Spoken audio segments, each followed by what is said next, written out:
does that mean in terms of new regulations, things that could be done tomorrow that couldn't have been done yesterday? Well, I think I'll start with stablecoins, which is there is not yet a federal law that defines dollar stablecoins as legal electronic money in the U.S. financial system. Once we have that, then every company in the world, every public corporation, every financial institution all around the world will be able to treat this as digital cash, use it as collateral, use it to settle transactions. Its ability to be used on a mass scale in society grows dramatically. So that's a huge one, obviously. And then in crypto markets, there's sort of who looks over exchanges. That's sort of one thing. But the big thing is we need statutes that define what these different types of digital assets are. Right. And so digital tokens are a huge innovation, and they're an innovation in economic incentives and others. And so we need laws that say, here's what a digital token is, here's how you offer one, here's how you distribute it, here's how end users can use it, whether it's a game or whatever it is. So that's really the key. I have a different question. It relates to Bitcoin, but it definitely deals in crypto, which is there's a letter floating around in the last 48 hours. It was a letter about the state of Texas, which I guess is trying to do a Bitcoin strategic reserve of its own. Yep.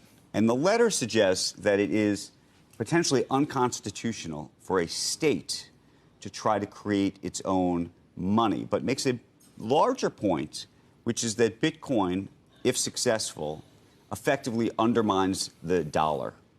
And so if you are the president of the United States or an administration that represents this country, and you want to have your own currency, whether you actually should be advocating for Bitcoin. The dollar is unfortunately undermining itself. And I think that the dollar will always be necessary to convert Bitcoin into. I mean, that's never going to go away. I got strong views on this. Okay, give them to us. I'll give you my strong views. So first, agreeing with you, Joe, first and foremost, we have to focus on the strength and competitiveness of the dollar first. So, like, we have a situation in the world where, while the dollar is the reserve currency, there are lots of places in the world that don't want the dollar to be that currency. And so first, we need full reserve digital dollars, like stablecoins, to become a mass export product of the United States. And if there's going to be a major currency of the internet, make sure it's a digital dollar. That's one.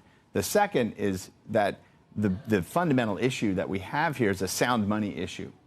We don't have sound money principles embedded in our monetary system right now. Well, not anymore. You don't. So you have virtually every government in the world is, I won't say they're all bankrupt, but they're in massive debt. The United States has an enormous amount of debt. Its fiscal house is not in order. I'm not disagreeing with that. I'm just wondering if you care about the sovereignty, if that's a word, of your currency. Do you want to actually be promoting another one? I believe that the world more broadly needs to operate on sound money principles, on full reserve money, on an Austrian economic philosophy. And as part of that, I believe, like in the past, you had a portion of what backs fiat money be sound money.